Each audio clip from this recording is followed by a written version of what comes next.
라파엘 그로시 국제원자력기구 IAEA 사무총장이 오늘부터 2박 3일의 일정으로 한국을 방문합니다. 이런 가운데 여야는 일본 후쿠시마 오염수 방류를 둘러싼 공방 수위를 높이고 있습니다. 또 서울 양평고속도로 전면 백지화 결정을 놓고도 여야의 신경전이 팽팽합니다. 국회 연결해서 자세한 이야기 들어보겠습니다. 조성호 기자. 네, 국회입니다. 네, 오늘 오후에 그로시 총장이 방한합니다. IAEA 보고서를 둘러싼 공방은 계속되겠군요.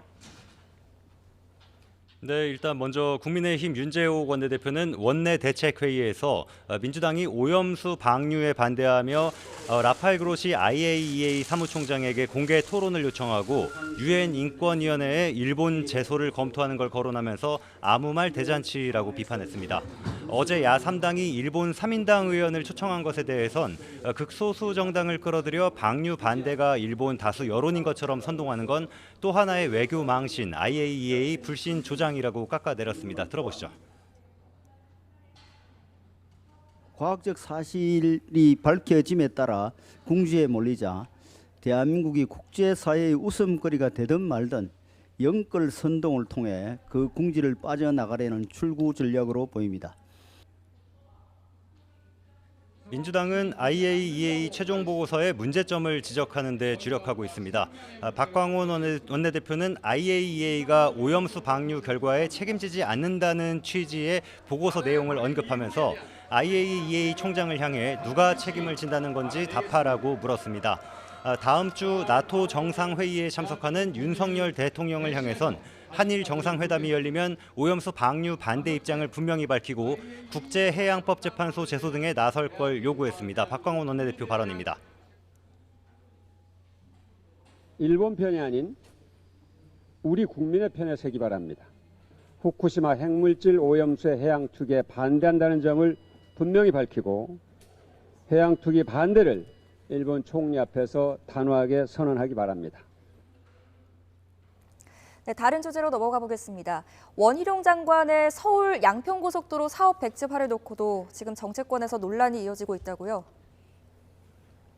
네, 원희룡 국토교통부 장관은 CBS 라디오 인터뷰에서 서울 양평 고속도로 백지화 결정은 자신의 독자적인 결정이었다고 밝혔습니다.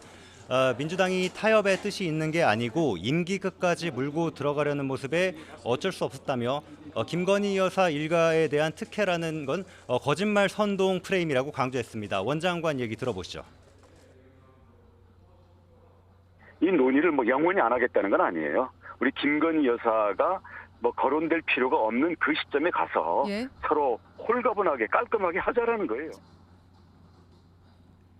국민의힘 박대출 정책위 의장은 아침 회의에서 민주당이 잊을만 하면 김 여사 관련 의혹 제기를 터뜨리는 수준 이하의 정치를 또 한 번 노출했다고 비판했습니다.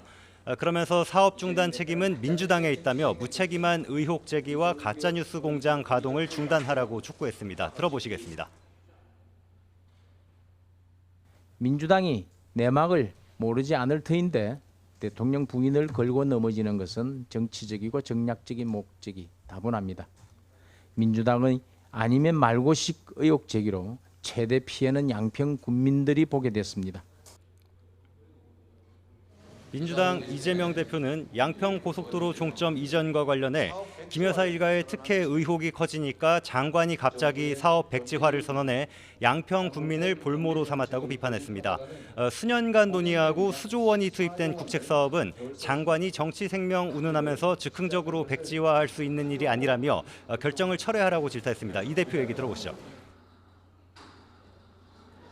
이게 놀부심보도 아니고 참 기가 막힙니다. 내가 못 먹으니까 부셔버리겠다 그런 것입니까? 시기마저 느껴지는 장관의 백지화 선언이 바로 백지화돼야 됩니다. 네, 지금 국회에서는 문화체육관광위원회 전체 회의가 열리고 있습니다. 이번에 문체부 2차 방안으로 발탁된 역도 영웅 장미란 차관이 참석했다고요?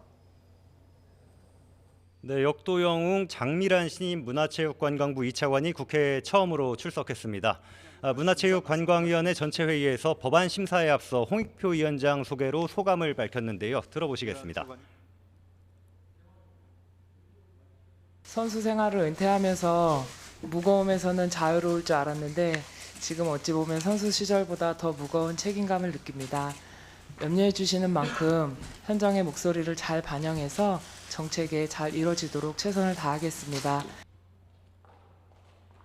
처음 국회에 출석해 긴장한 듯한 장 차관의 모습에 의원들은 환영 인사를 건네거나 기념사진을 찍자고 제안하며 긴장을 풀어주는 모습도 보였습니다. 박보균 문체부 장관이 출석한 가운데 진행된 현안 질의에서는 문체부의 후쿠시마 오염수 관련 가짜뉴스 대응을 놓고 여야 의원들 공방이 벌어졌습니다. 들어보시겠습니다. 가짜 뉴스는 단순히 허위 사실을 퍼지는 것만이 문제가 아닙니다. 이 뉴스 수용자가 합리적으로 진위를 감별하기 위해 불가능할 정도로 교묘하게 정치적 또는 경제적으로 이득을 보려는 목적도 지니고 있습니다. 언론재단에 가짜뉴스 신고센터를 만들었어요? 그렇잖아요. 올 4월에 만들었죠. 그런데 그것도 부족해서 문체부가 직접 나서서 후쿠시마 오염수 가짜뉴스 전문가 대응팀을 만들었어요. 이 부분에 있어서 이해를 못하겠습니다. 회의에서는 윤석열 대통령이 유인촌 전 장관을 문화체육특보로 임명한 것이 박보균 장관을 신뢰하지 않아서 아니냐는 민주당 임종성 의원의 지적이 나오기도 했는데 박 장관은 전혀 동의할 수 없다고 답했습니다. 지금까지 국회에서 YTN 조성호입니다.